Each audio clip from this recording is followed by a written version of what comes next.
나니까 너랑 사는 거야. 누가 널 데려가? 황혼이 온 집 비번 바뀌는 날 복수가 시작되다. 회색빛이 감도는 강남의 고급 주상복합 아파트 복도 초점이 흐린 채 서 있는 지우이. 어깨는 미세하게 떨리고 있다. 27년 정확히 9855일 그 남자의 말 한마디가 내 세상에 전부였던 시간이었습니다. 나니까 너랑 사는 거야. 누가 널 데려가?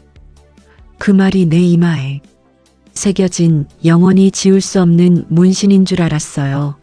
마치 나는 그에게 영원히 빚진 죄인인 것처럼 그는 나를 가진 것 없는 친정에서 구원해준 은인의 역할을 스스로 부여했죠. 나는 그 은혜를 갚기 위해 그의 어머니, 아버지, 그리고 그의 모든 것에 복종해야만 했습니다. 그의 무시와 폭언은 너를 위한 조언으로 포장되었고 나는 그것을 순종의 대가로 받아들였습니다.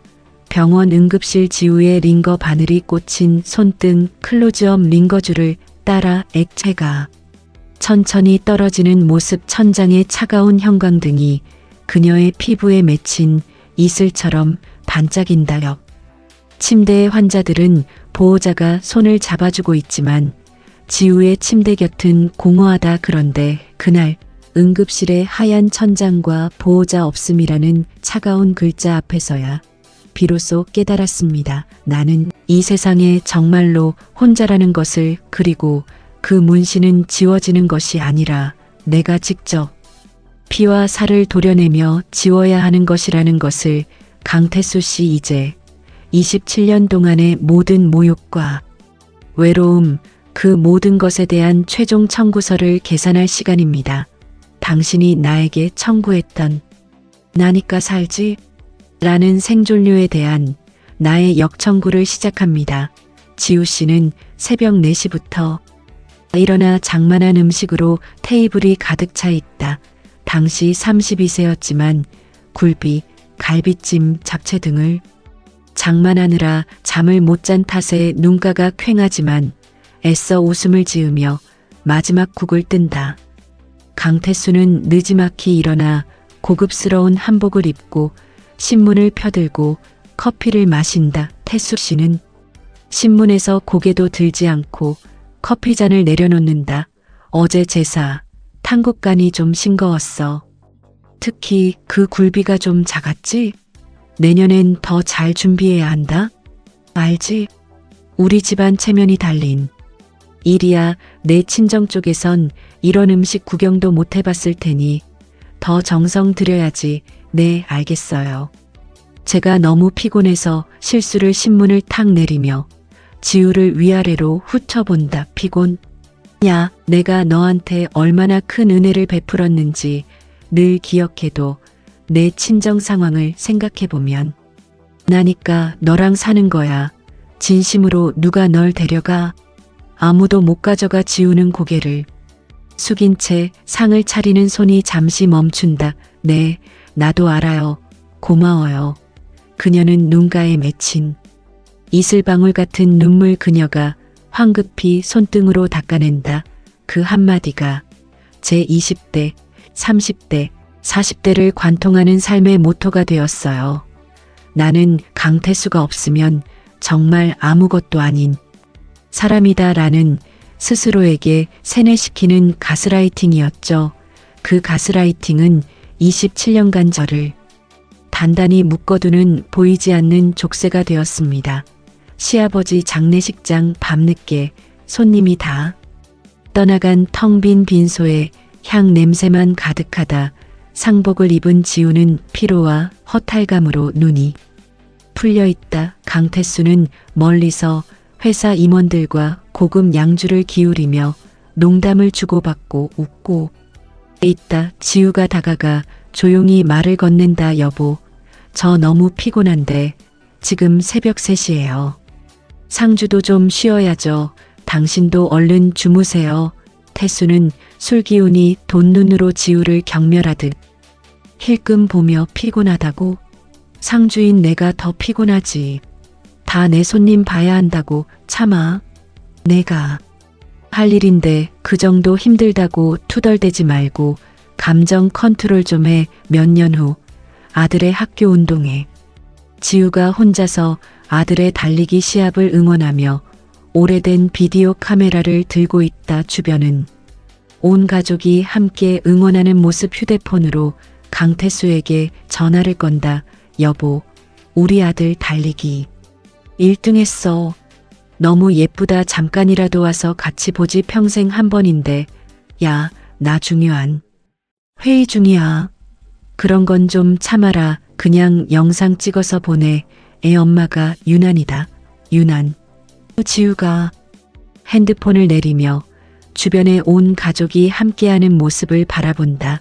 그녀의 얼굴엔 깊은 외로움에 그림자가 있다. 나는 아픈 순간에도 슬픈 순간에도 기쁜 순간에도 그저 참아라라는 명령만 받았어요. 27년 동안 나는 인간이 아니라 그저 참는 기계였을 뿐입니다. 나의 모든 감정은 그의 명령 앞에서 존재 이유를 박탈당했죠.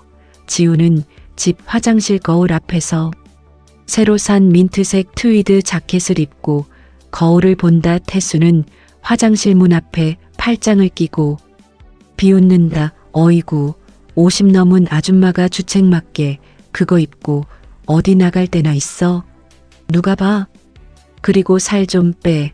보기 흉해. 옷만 아깝다. 지우의 표정이 순간 얼음처럼 굳는다. 그녀가 입고 있던 자켓을 벗어 옷걸이에 걸기보다는 구기듯 옷장 깊숙이 던져 넣어버린다. 매달 생활비를 받는 날 지우가 조심스럽게 강태수 앞에 선다. 여보, 이번 달 생활비 저번 달보다 5만 원만 더. 태수는 지갑을 꺼내더니 돈을 3장을 식탁 위에 던진다. 야, 당신이 쓰는 돈이 다 어디로 가는지 정확히 알아야 한다. 정신 차려. 내가 당신 같은 사람한테 돈까지 맡길 줄 알아? 말도 안 되지. 이 정도도 감사하게 생각해. 지우가 바닥에 떨어진 지폐를 주워들고 그의 시선을 피해 고개를 숙인 채 방으로 들어선다. 그녀의 눈에 수치심이 가득하다. 돈과 관심, 모든 것의 완벽한 통제는 나를 27년 전 아무것도 모르고 아무것도 가진 것 없는 그날의 신부로 되돌려 놓았어요. 거울 속의 내 모습이 점점 흐릿해지고 나는 내 존재 자체를 의심하기 시작했죠. 나는 그의 장식품이자 그의 노예였습니다. 어느 날 집 서재 청소하다 지우는 강태수의 서랍에서 잠겨있지 않은 신용카드 명세서 뭉치를 발견한다. 지우가 평소처럼 가계부를 정리하려다 죄책감과 호기심에 그의 명세서를 펼쳐든다. 그녀의 눈이 특정 항목에서 멈춘다. 선세바 3개월간 총 300만 원 결제자. 강태수 아마도 고급 마사지샵으로 추정된다. 유흥업소로 보이는 클럽 라운지. K 5개월간 총 580만 원. 결제자 강태수다. 프리미엄 기프트샵 로즈 150만 원. 에로텔 룸서비스에는 주말 결제가 여러 건이다. 이건 뭐지? 접대비? 하지만 선세바? 기프트샵? 접대비를 나 혼자 쓰는 이 카드로 결제한다고? 그날 밤 강태수가 늦게 귀가했을 때 술 냄새가 희미하게 풍긴다. 지우는 명세서를 들고 조심스럽게 떨리는 목소리로 다가간다. 여보, 이거 선세바랑 클럽 라운지라는 데서 엄청난 돈이 나갔는데 이게 뭐야? 태수는 TV를 보다가 지우를 벌레 보듯 한다. 아이고, 참나 거래처 접대비지. 뭐겠어. 당신 같은 아줌마가 알 바 아니고.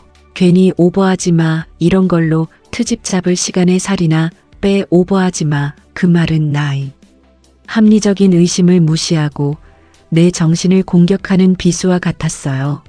그는 내가 미친 아줌마가 되기를 바랐죠. 하지만 그 순간부터 내 마음속의 딸깍 소리와 함께 켜진 계산기는 영원히 멈추지 않았습니다.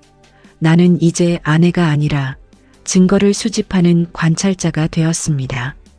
지우가 새벽 일찍 교회에서 봉사활동을 마치고 짐을 든 채로 집 현관 앞에 선다 평소처럼 비밀번호를 누르는데 삑, 삑, 틀린 번호입니다라는 경고음이 난다. 지우의 얼굴이 순간 하얗게 질린다. 내가 실수했나?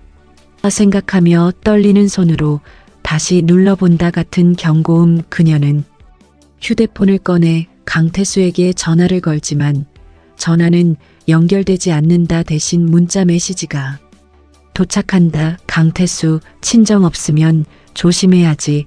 당신 요새 하는 짓이 마음에 안 들어. 당분간 처가에 가 있어. 조용히 있어. 내가 연락할 때까지 집 들어올 생각 마. 지우가 멍하니 문 앞에 서서 손에 든 무거운 장바구니가 털썩 떨어진다. 사과와 당근이 복도에 굴러다닌다. 그녀는 휴대폰을 쥔 손을 부들부들 떨며 눈물이 아닌 치욕감과 분노에 몸을 떤다. 결혼 27년 이 집은 나의 무덤이었지만 동시에 유일하게 의지할 수 있는 껍질이었어요. 그런데 그 껍질마저도 내 몸을 도려내듯 찢겨나갔을 때 비로소 나라는 알맹이는 버려지고 상처 입은 채로 남은 지우를 보게 되었습니다. 나는 그에게 버려진 물건이었습니다. 친정 언니 집 작은 방에 지우가 노트북을 앞에 두고 수북이 쌓인 카드 명세서를 들여다보고 있다. 그녀의 옆에는 빈 커피잔과 두꺼운 법전 한 권이 놓여 있다. 지우의 얼굴은 피로하지만 눈빛은 이상하게 맑고 냉철하다. 그녀는 엑셀 파일을 열고 하나씩 숫자를 입력하기 시작한다. 키보드 소리만이 방을 채운다. 이전에 모아둔 자신의 생활비 지출 내역과 강태수의 사치성 지출 내역을 대조한다. 총 결제 건수 312건 지우명의 카드로 결제된 강태수의 사적 지출이다. 총 금액 1,540만원 생활비 통제와 아내 카드 유용이라는 이중의 재정적 폭력 입증이 다 그때부터 나는 눈물 대신 펜을 들었어요. 감정은 나를 무너뜨리고 약하게 만들었지만 기록과 숫자는 나에게 차가운 분노와 함께 버틸 힘을 주었습니다. 1,540만원 27년에 사랑이 아닌 학대를 증명하는 피도 눈물도 없는 증거였죠. 나는 이제 피해자가 아니라 증거를 확보한 전사였습니다. 11월 중순직 거실에서 지우가 갑자기 가슴을 움켜쥐고 바닥에 쓰러진다. 숨이 가쁘고 눈앞이 캄캄해진다. 협심증의 전조 증상. 간신히 휴대폰을 꺼내 강태수에게 전화를 건다. 여보 나 너무 아파. 숨이 안 쉬어져. 병원 응급실. 전화 너머로 시끌벅적한 사람들의 웃음소리와 재즈 음악 소리. 짜증을 낸다. 지금 무슨 소리야. 내가 클럽 라운지 K에서 중요한 바이어랑 접대 중인데 당신 때문에 분위기 망치지 마. 좀 참아. 내가 들어갈 때까지 그냥 누워있어. 통화가 일방적으로 끊긴다. 지우는 눈물이 나오지도 않는 채 허망하게 천장을 바라본다. 그리고 스스로의 생명을 구하기로 결심한다. 119에 전화를 건다. 저 구급차 좀 보내주세요. 보호자는 없어요. 구급대원이 오는 동안 나는 27년 동안 처음으로 혼자서 내 생명을 구하기로 결정하고 있다는 사실에 묘한 해방감과 함께 눈물이 났습니다. 그의 참아라는 이제 더 이상 나를 지배할 수 없는 무효의 명령이 되었죠. 응급실 링거를 맞는 지우에게 의료진이 다가온다. 보호자분은요? 연락드릴 분 없으신가요? 퇴원 수속도 밟으셔야 하는데 없어요. 보호자 없습니다. 그 시각에 강태수는 화려한 클럽 라운지 K에서 지인들과 술잔을 기울이며 껄껄 웃고 있다. 그리고 계산은 여전히 지우의 카드로 결제한다. 지우의 휴대폰에 15만 4천 원. 결제 문자가 도착한다. 응급실에 실려오기 직전 지우가 서재에서 발견했던 퇴직금 수익자. 변경 통지서가 스쳐 지나간다. 수익자 강태수로 변경 배우자 동의 서명란은 비어 있다. 보호자 없음 수익자 없음. 나는 그의 인생에서 그리고 이 세상에서 조용히 지워지고 있었습니다. 그 순간 모든 감정이 사라지고 냉철한 결심만이 남았어요. 이제 이 불합리한 삶의 모든 것들을 하나도 빠짐없이 계산할 때입니다. 그는 나의 생존권까지 빼앗으려 했지만 나는 그의 노후를 빼앗기로 결정했습니다. 다음 날 새벽 지우가 집에 돌아왔다.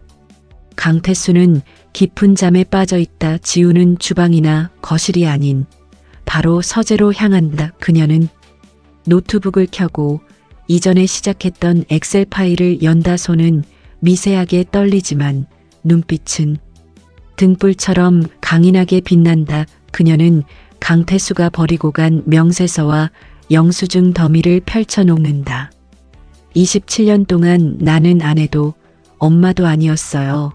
그저 강태수 소유물 1호였을 뿐. 하지만 이 순간 이 서재에서 나는 오롯이 나 자신 지우가 되었습니다. 이 싸움은 나를 찾기 위한 마지막 전쟁입니다. 복수는 차가운 기록에서 시작됩니다. 1번 시트에는 312건의 카드, 사용 내역의 날짜, 가맹점, 금액, 용도 추정이 기재되어 있다. 총액 1,540만 원. 본인 명의. 카드를 이용한 피고의 사적 지출 및 사치성 소비 경제적 생존권 침해, 고의성이 명백하다. 2번 시트 나니까 너랑 산다. 살 좀 빼라보기 흉해. 당신 같은 아줌마가 참아라 등 날짜별 구체적 모욕 발언 20개 이상, 정리 및 정신과 상담 기록 첨부한다. 지속적인 인격, 모독 및 자존감 파괴로 인한 심각한 정신적 고통이 심각하다.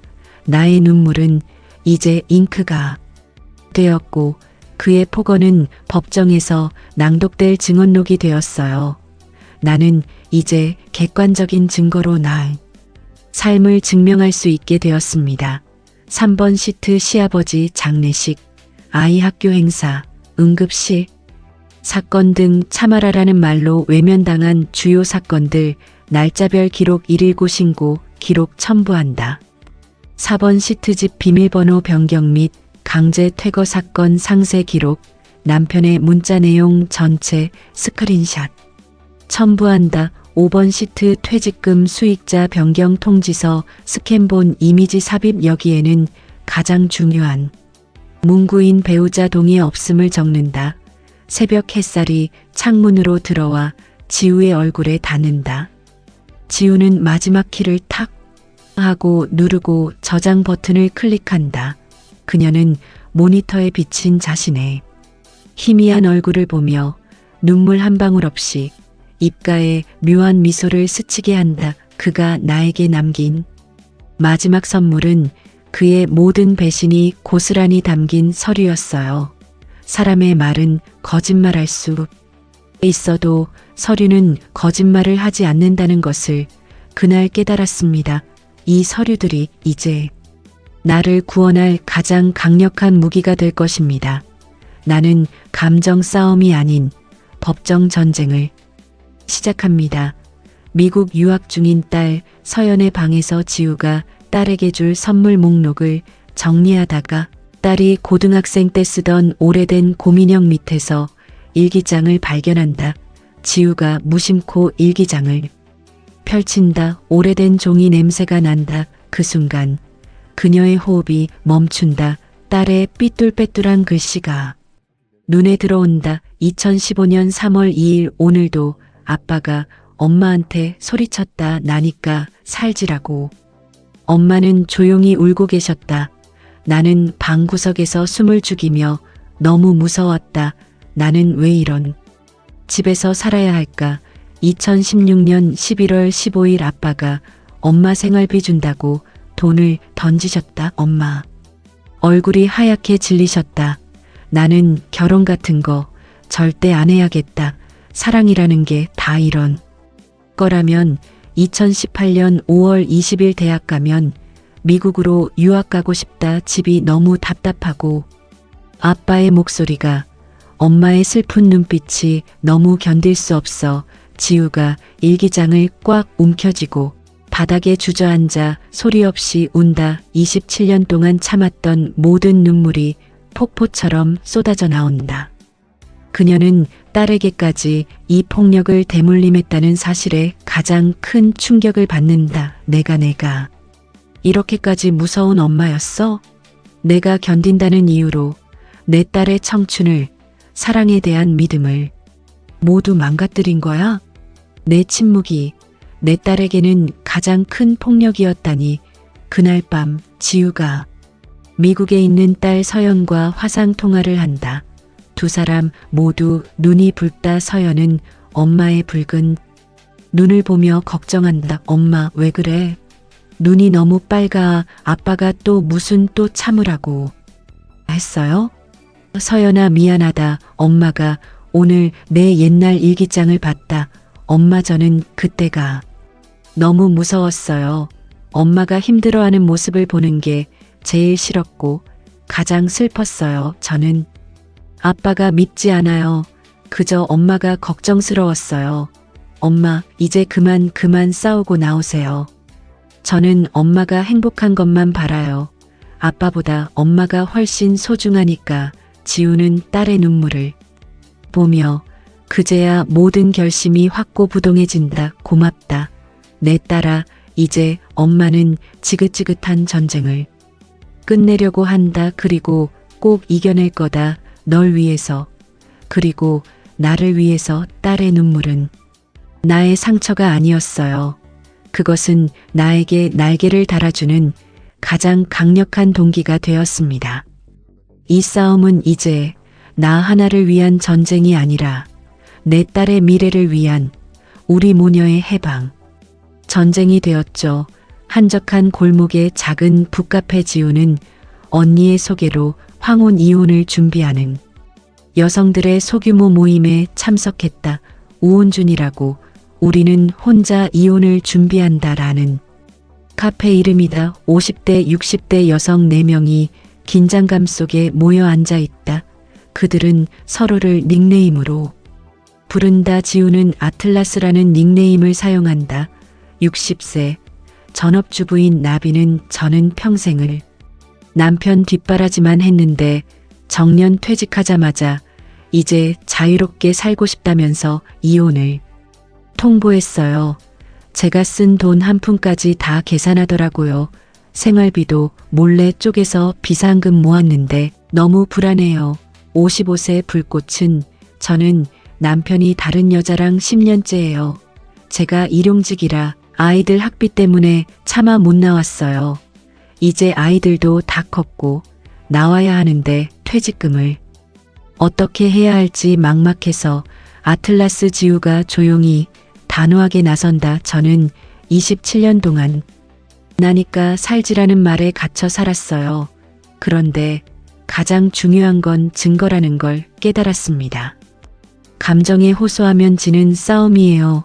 지우가 자신의 노트북을 열어 정리한 엑셀 파일 5장을 보여준다. 다른 여성들이 감탄하며 모여든다. 와, 아틀라스님, 이렇게까지 다 정리하셨어요? 저희는 막 감정적인 폭언 같은 건 그냥 넘어갔는데 내 카드 내역, 모욕 발언, 비밀번호 변경 문자, 그리고 가장 중요한 배우자 동의 없는 퇴직금 수익자 변경 서류까지. 이 서류가 가장 결정적입니다. 지우는 자신이 친정 언니에게 배우고 스스로 공부한 지식을 공유한다. 어떻게 연금공단에 문의하는지, 어떤 변호사를 찾아야 하는지, 정신적 피해를 어떻게 입증해야 하는지를 알려준다. 그렇구나.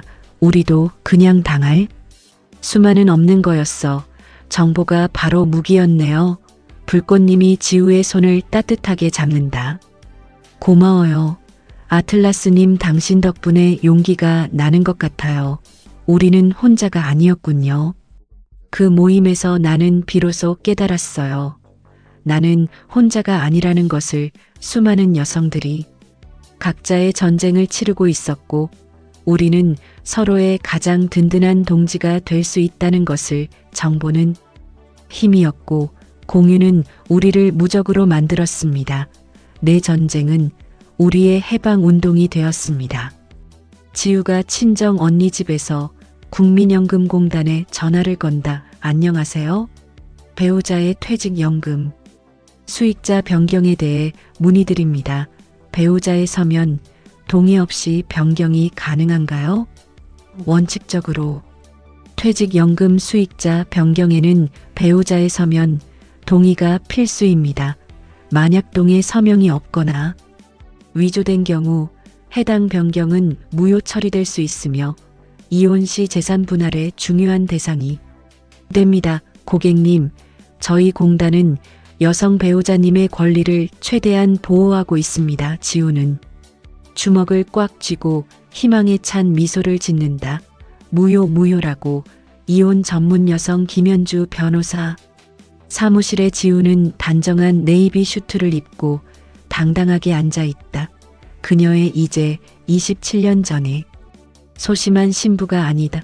40대 중반의 날카롭고 유능해 보이는 김 변호사가 지우의 엑셀 파일 5장과 각종 서류를 꼼꼼히 검토한다. 지우 씨, 이렇게 체계적이고 완벽하게 정리된 자료는 정말 처음 봅니다. 재정적 학대, 정서적 학대, 방임, 강제 퇴거, 그리고 결정적인 배우자 동의 없는 연금 수익자 변경, 모든 것이 명백한 유책 사유입니다. 이 자료들을 바탕으로 27년간의 정신적 고통에 대한 위자료는 상당히 높은 금액의 퇴직연금이 포함된 공동 재산 분할을 강력하게 주장할 수 있습니다. 특히 이 퇴직연금건은 피고가 혼인생활 유지 의무를 저버린 결정적 증거이자 악의적인 행위입니다. 변호사님, 저는 돈 때문에 이혼하는 게 아닙니다. 27년 동안 잃어버린 지우라는 사람을 되찾으려는 것입니다. 그래서 제가 당연히 받아야 할 몫을 정당하게 하나도 빠짐없이 받고 싶습니다. 저의 투쟁을 증하고 싶어요. 강태수가 나니까 너랑 산다고 했을 때 나는 내가 무능하고 못나서 그런 줄만 알았어요. 하지만 변호사 사무실을 나서며 비로소 깨달았습니다. 나니까 살지 나라는 사람이 그 모욕을 버티고 살아남았고 나라는 사람이 이 모든 증거를 기록했으며 나라는 사람이 이 자리까지 올 수 있었다는 것을. 이제 이 말은 나를 향한 찬사가 되었습니다. 가정법원 긴장감이 감도는 법정 내부의 강태수는 값비싼 맞춤 정장을 입고 여전히 오만한 태도다. 지우를 힐끔 보며 경멸하듯 비웃는다. 강태수 측 변호사는 지우 측을 얕잡아 본다. 피고 강태수는 원고 지우에게 매달 충분한 생활비를 지급했습니다. 접대비를 아내 명의 카드로 잠시 사용한 것은 편의상의 문제일 뿐 재정적 학대라 볼 수 없습니다. 정서적 학대. 27년을 함께 살면 흔히 있는 부부 싸움입니다. 원고는 스스로를 피해자로 코스프레하며 피고의 노후를 위협하고 있습니다. 강태수는 법정 휴게 시간에 지우 옆을 지나가며 꼴깍. 이제야 떨고 있네. 결국 넌 내가 준 돈이나 타먹으며 살 바에는 한 푼도 건지지 못할 거야. 기대 말라. 내 자리는 내 옆뿐이니까. 지우는 오히려 담담하게 미소를 지었다.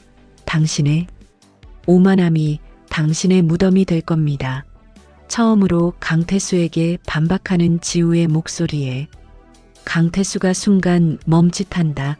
변론 재개. 지우의 변호사가 일어선다. 변호인은 원고가 정리한 증거 목록 5부를 증거로 제출하겠습니다. 특히 피고의 악의적 유책행위를 증명할 가장 결정적인 증거를 주목해 주십시오. 엑셀 시트 5장의 핵심 부분과 퇴직금, 수익자 변경 통지서. 스캔본이 법정 모니터에 크게 띄워진다. 이는 재정적 학대 1,540만 원의 구체적 내역, 피고의 무관함을 증명하는 응급실 통화 기록, 그리고 가장 중요한 증거, 배우자 동의 없음이 명시된 퇴직금 수익자 변경 통지서입니다. 판사가 퇴직금 서류를 유심히 본다. 강태수의 얼굴에 극심한 당황과 공포가 스친다. 그는 변호사를 힐끔 쳐다보지만 변호사도 고개를 젓는다. 피고 강태수는 배우자의 동의 없이 퇴직연금 수익자를 변경한 사실이 인정됩니까?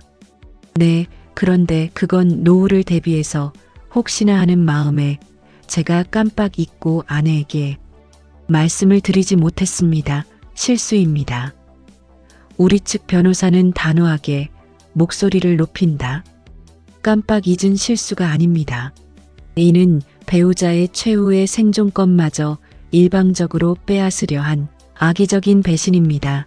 이 행위는 단순한 불화가 아니라 혼인관계의 근본을 파탄낸 지속적이고 중대한 유책행위임을 재차 강조합니다.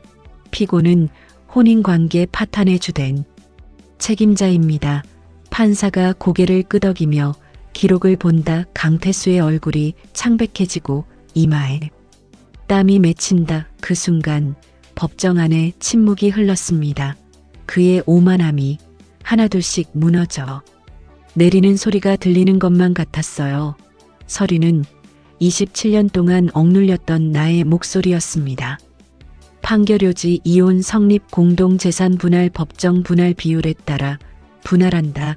퇴직연금 전액 포함 위자료 피고의 악의적 유책 사유인 재정 정서적 학대, 강제 퇴거, 연금 수익자 무단, 변경 인정, 원고의 정신적 고통에 대한 위자료 청구액 중 7천만 원 인정 및 지급 명령한다. 지우는 변호사의 설명을 듣는다. 그녀의 얼굴에 27년 동안 짓눌려왔던 짐이 사라지는 듯한 놀라운 평화로움이 스민다. 눈물이 흐르지만 그것은 슬픔이 아닌 완전한 해방과 자유의 눈물이다. 그녀는 김 변호사의 손을 감사함으로 꽉 잡는다. 위자료와 재산 분할로 인해 그의 은퇴 후 삶은 생각보다 팍팍해졌다고 합니다. 특히 퇴직연금의 절반을 잃은 충격은 컸죠. 나니까 살지라고 외치던 그는 이제 정말로 혼자 살게 되었고 그 누구도 그에게 고맙다고 말해주지 않았습니다. 지우는 은행에서 통장을 확인한다. 7천만 원이 입금된 것을 본다. 그녀는 액수보다 정당한 대가라는 사실에 가슴이 뜨거워진다. 지우가 작지만 채광이 좋은 오피스텔 앞에 서 있다. 자신의 이름으로 계약한 집. 그녀가 새 키를 꺼내 문을 연다. 이 돈은 27년을 참은 값이 절대 아니에요. 이것은 지우라는 사람을 되찾기 위해 내가 치른 투쟁의 비용이자 새로운 삶을 시작하는 등록금입니다. 나는 이제 누구의 아내도 누구의 엄마도 아닌 59세의 지우입니다. 나의 집에 들어서는 이 순간 27년 만에 비로소 숨을 쉬는 기분이었습니다. 미용실에 가서 단정하게 잘라든 짧은 커트를 하고 거울 속에 자신을 보고 환하게 웃는다. 종합병원에서 건강검진을 받고 의사로부터 건강합니다. 이제 마음 편히 사세요라는 말을 듣는다. 카페에서 비밀 모임의 여성들과 함께 웃으며 커피를 마신다. 이제 그들은 홀로서기 성공 여성 모임이 되었다. 유럽행 비행기 티켓을 들고 딸 서연과 화상 통화를 하며 신나게 웃는다. 나니까 살지. 이제 이 말의 의미가 완전히 바뀌었어요. 그 남자가 없어도, 아니 그가 없으니까 오히려 더 당당하고 행복하게 살 수 있다는 것을요. 27년 동안 남편의 폭언과 통제에 갇혀 살았던 그 여자는 이제 없습니다. 기억하세요. 폭력은 결코 사랑이 아닙니다. 외로움은 당신의 운명이 아닙니다. 만약 당신도 혼자 싸우고 있다면 두려워하지 마세요. 감정 대신 기록하세요. 눈물 대신 서리를 준비하세요. 그리고 믿을 수 있는 동지를 찾으세요. 당신의 해방은 당신이 잃어버린 나를 되찾기로 결심하는 그 순간부터 시작됩니다. 제 59세는 끝이 아니라 가장 빛나는 나로서의 새로운 시작이었습니다. 나 지우니까 살 수 있습니다. 지역 문화센터 요리. 교실 지우는 초보자 반에 등록했다. 주변은 대부분 젊은 여성들이나 신혼부부들이다. 지우가 앞치마를 메고 서툴게 계란을 풀고 있다. 아주머니, 처음이에요? 저도 처음 왔을 때는 너무 떨렸는데 금방 적응하실 거예요. 네, 평생 밥 해먹이는 건 했지만 제 입맛대로 만들어 보는 건 처음이에요. 지우가 자신만의 소스를 개발하여 파스타를 완성한다. 강사의 칭찬을 받으며 그녀의 얼굴에 뿌듯한 미소가 번진다. 평생 그의 입맛만을 위해 요리해 왔는데 이렇게 제 손으로 제 입맛을 창조하는 것이 이토록 자유로운 일인지 몰랐어요. 작은 성공이지만 이것은 나에 대한 발견의 시작이었습니다. 한적한 공원. 지우가 홀로 산책하다가 우연히 20대 시절 직장 동료였던 미영을 만난다. 지우 씨, 맞나요? 정말 오랜만이에요. 그때 회사에서는 정말 유능했는데 결혼하시고 연락이 끊겼잖아요. 미영 씨. 맞아. 정말 오랜만이야. 유능하다니. 그런 말도 오랜만에 들어보네. 둘이 커피숍에 앉아 옛날 이야기를 나눈다. 미영은 여전히 직장에서 활발하게 일하고 있으며 이제는 팀장 역할을 맡고 있다. 지우 씨, 요즘 뭐 하세요? 혹시 다시 일할 생각 없어요? 당신의 세심함과 꼼꼼함은 지금도 우리 회사에서 필요로 하는 자산이에요. 지우는 깜짝 놀란다나. 하지만 나이는 그리고 아무것도 모르는데 나이는 숫자에 불과해요. 당신의 경험과 성실함이 더 중요하죠. 한번 고민해 보세요. 그날 나는 거울 속에서 27년 전의 지우를 보았어요. 강태수의 아내가 아니라 유능한 직장인으로서의 지우를 그동안 사라졌다고 생각했던 나의 가능성이 조금씩 되살아나기 시작했습니다. 작은 온라인 쇼핑몰에서 파트타임으로 상품 등록 및 관리 아르바이트를 시작한 지우는 첫 월급 120만 원을 받는다. 이건 내가 혼자서 내 이름으로 번 첫 돈이야. 강태수의 통제에서 완전히 벗어난 진정한 나이 시작이야. 지우가 첫 월급으로 예쁜 원피스를 사입고 거울 앞에서 한 바퀴 돌아본다. 그녀의 얼굴에 자부심과 기쁨이 가득하다. 이 작은 월급이 7천만 원의 위자료보다 더 값지게 느껴졌어요. 이것은 구걸이 아닌 노력으로 얻은 진정한 자립의 증표였으니까요. 나는 이제 비로소 내 발로 서기 시작했습니다. 신한은행 영업소. 지우와 강태수가 마지막 재산 이전 절차를 위해 마주 앉아 있다. 강태수는 초조하게 손가락을 탁자 위를 두드린다. 태수는 분노를 감추지 못한다. 이제 만족이냐? 내 평생을 갈갈이 찢어먹고. 강태수 씨, 이건 갈갈이 찢어먹는 게 아닙니다. 이건 27년 동안 당신이 제게 청구했던 나니까 살지? 라는 생존료에 대한 정당한 정산입니다. 당신이 주장하던 은혜라는 이름의 빚을 제가 모두 갚은 것입니다. 태수의 얼굴이 굳는다. 그는 더 이상 아무 말도 하지 못한다. 이제 우리는 완전히 계산이 끝났습니다. 당신의 인생에서 그리고 제 인생에서 서로 완전히 0이 되었습니다. 영원히. 지우가 동네 구석진 곳에 임대 글씨가 붙은 작은 공간을 유심히 바라보고 있다. 그녀의 눈빛에 꿈과 희망이 반짝인다. 어릴 적 꿈이 작은 카페를 여는 것이었죠. 강태수는 그 꿈을 한낱 감상에 불과하다며 비웃었어요. 하지만 이제 그 꿈을 현실로 만들 힘과 용기가 생겼어요. 지우가 공간을 측정하며 작은 수첩의 디자인 구상을 그려나간다. 그녀의 얼굴에 미래에 대한 기대와 열정이 가득하다. 엄마가 이제 작은 카페를 열려고 계획 중이야. 지우의 작은 카페라고. 너도 방학 때 와서 도와줄 거지? 엄마. 당연하죠. 엄마가 만든 케이크는 세상에서 제일 맛있어요. 27년의 계산이 끝나고 나는 비로소 나라는 사람의 가치를 발견했습니다. 나의 가치는 그의 평가에 달린 것이 아니었어요. 이제 나의 다음 인생은 지우라는 이름으로, 지우의 꿈으로, 지우의 방식으로 살아갈 것입니다. 이게 바로 진정한 나니까 살지의 의미입니다. 제주도 바닷가 지우와 딸 서연이 함께 해질녘 해변을 걷고 있다. 파도 소리와 갈매기 소리가 들린다. 엄마, 이제 많이 행복해 보여요. 예전처럼 슬픈 눈을 하고 계시지 않아서 정말 다행이에요. 고마워. 서연아, 엄마도 이제서야 진정한 행복이 뭔지 알 것 같아. 내가 옆에 있어서 엄마는 더욱 강해질 수 있었어. 지우와 서연이 바다를 바라보며 포옹한다. 석양빛이 그들의 모습을 따뜻하게 감싸 안는다.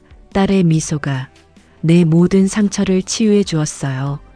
나의 싸움은 단지 나를 위한 것만이 아니었습니다. 그것은 우리 모녀의 미래를, 우리의 행복을 지키기 위한 싸움이었죠. 지우가 자신의 지우의 작은 카페에서 황혼 이혼을 준비하는 여성들 모임을 주최한다. 그녀는 이제 멘토가 되어 있다. 두려워하지 마세요. 당신의 감정은 정당합니다.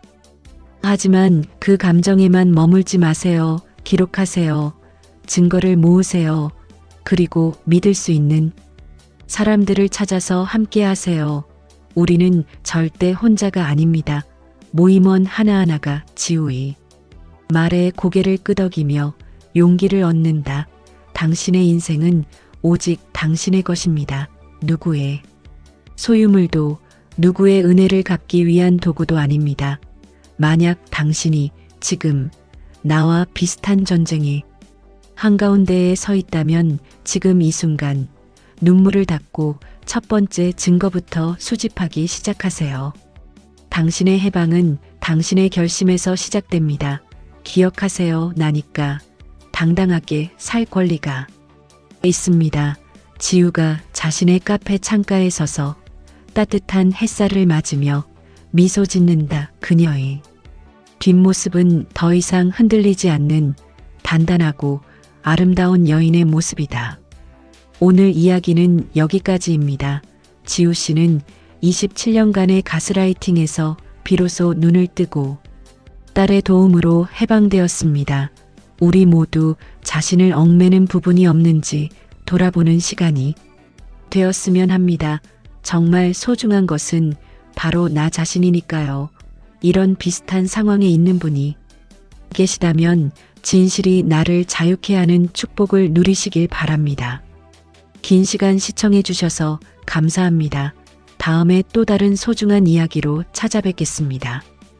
구독, 클릭, 좋아요, 알람 설정은 제게 큰 힘이 됩니다. 오늘도 행복하십시오. 감사합니다.